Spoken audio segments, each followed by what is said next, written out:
Karibuni katika usikilizaji wa mada zetu au mfululizo wa tafsiri za ndoto pamoja na mada mbalimbali.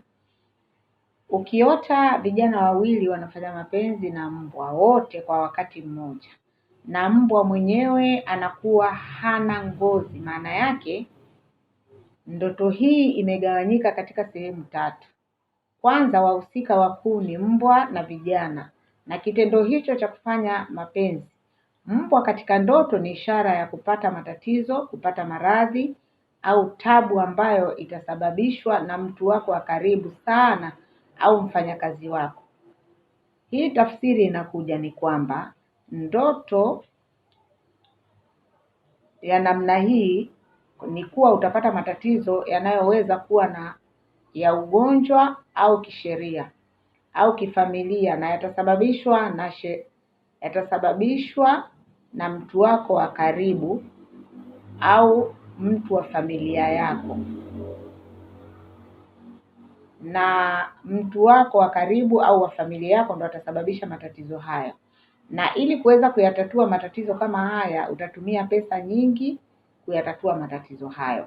Ukiota mpenzi wako ana mimba ya mtu mwingine, maana yake ndoto hiyo, mimba ni ishara ya kupata mafanikio. Mimba ya mtu mwingine ni kuwa unatakiwa ushirikiane na mtu wa pembeni ili uweze kupata hayo mafanikio unayoyatarajia. Ukiota umebeba paka mweusi mikononi kama vile umebeba mtoto, alafu paka huyo akawa anafurahi sana kama mtoto, maana yake ni kwamba kuna uwezekano wa wewe kujitenga na familia yako,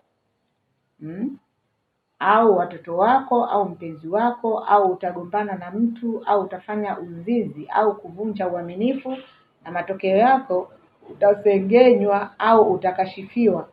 Maana yake utakosa hadhi au hadhi yako itashuka.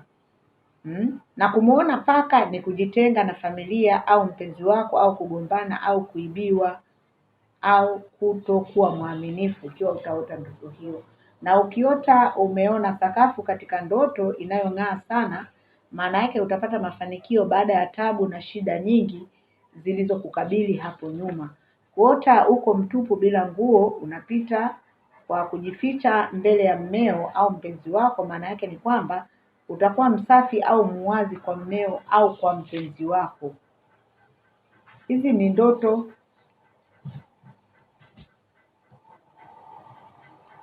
Hizi ni tafsiri za baadhi ya ndoto, na unapaswa kufuatilia mfululizo wetu wa mada za nyota pamoja na tafsiri za ndoto. Pia ukiwa na ndoto yako inakutatiza, utatupigia simu ili uweze kupata utatuzi zaidi kwa kufuata maelekezo yetu. Mimi si mwingine, ni Mnajim Kulthum. Ofisi yetu inapatikana Kifuru, karibu na shule ya msingi. Karibuni sana kwa wale wenye matatizo mbalimbali.